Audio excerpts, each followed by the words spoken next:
Para saudara dan saudari Pace Ebene, selamat hari Minggu dan selamat hari raya tubuh dan darah Kristus untuk kita semua. Pada hari Minggu ini, Bunda Gereja mengajak kita untuk secara khusus menghormati kurban Paskah, yaitu kurban Paskah Kristus dalam rupa roti dan anggur. Dalam bacaan pertama Kitab Keluaran disampaikan kepada kita bahwa perayaan kurban Paskah dilalui dengan disposisi batin orang Israel. Sikap dan disposisi batin orang Israel muncul setelah mendengarkan firman Tuhan melalui mulut Musa. Mereka menerima firman itu serta berkata bahwa segala yang dikatakan Tuhan melalui Musa akan mereka turuti. Atas dasar kesiapan itu, perayaan Paskah dilaksanakan sebagai kurban keselamatan, yaitu kurban keselamatan dari perbudakan Mesir. Musa memerintahkan masing-masing dari setiap suku untuk mempersembahkan korban bakaran dan menyembelih lembu-lembu jantan. Darah kurban persembahan itu menjadi tanda perjanjian antara Allah dengan bangsa Israel, dan setiap tahun hal itu harus diperingati.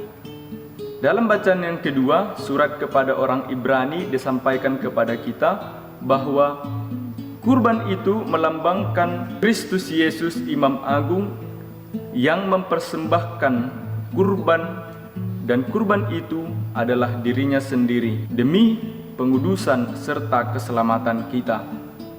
Kurban itu akan menyucikan hati kita dari perbuatan yang sia-sia sehingga kita dapat beribadah kepada Allah karena iman kepada Kristus.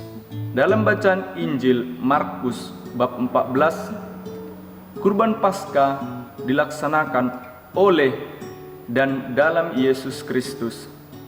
Dialah pokok keselamatan kita. Oleh darahnya yang tertumpah di kayu salib, Yesus telah menjadi kurban yang dilakukan sekali untuk selama-lamanya. Dalam pengorbanan itu, Yesus mengalahkan kematian supaya kita beroleh keselamatan. Di sini, Yesus memberikan suatu kenangan, yaitu dalam perjamuan terakhir, supaya kita selalu ingat akan Yesus, pokok keselamatan kita, dan merasakan kehadirannya yang menyertai kita sampai akhir zaman. Para saudari dan saudara yang terkasih dalam Tuhan, kurban Yesus mengajak kita supaya hidup dalam kasih dan saling berbagi kasih.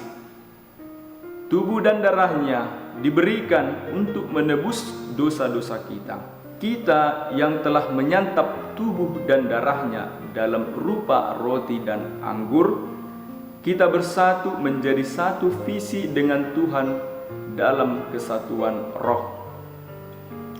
Setiap hari dalam perayaan Ekaristi, ia merendahkan diri dalam rupa roti dan anggur.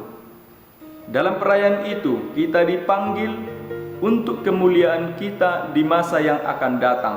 Tuhan menghendaki supaya melalui perayaan Ekaristi, kita juga membangun relasi terus-menerus, dan pada akhirnya kita menggantungkan diri seutuhnya kepada Allah.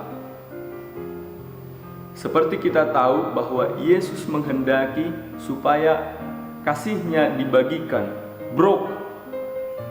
maka kita yang telah dibaptis dan percaya padanya dipanggil untuk membagikan cintanya melalui karunia yang kita terima dari Tuhan. Santa Teresa dari Kalkuta pernah berkata, "Broke your heart to do mercy."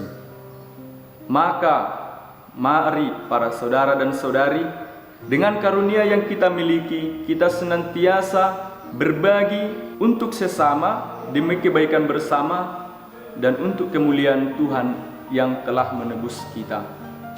Dalam situasi pandemi saat ini, kita masih belum bisa merayakan Ekaristi dengan normal, walaupun di sebagian tempat kita dapat merayakannya. Akan tetapi, melalui perayaan ini, saya mengajak kita semua tetap bersyukur meskipun situasi mungkin mencekam iman kita. Roh Kudus akan selalu menemani kita, maka sebagai wujud penghormatan kita akan tubuh dan darah Kristus, mari kita berdoa terus-menerus dalam doa pribadi kita, supaya kita tetap menjalin relasi yang erat dengan Dia, merasakan kehadirannya dalam hati kita. Dia yang adalah pokok keselamatan kita. Dengan demikian, kita senantiasa dikuatkan dalam peziaran hidup di dunia ini menuju hidup yang akan datang. Pace e bene.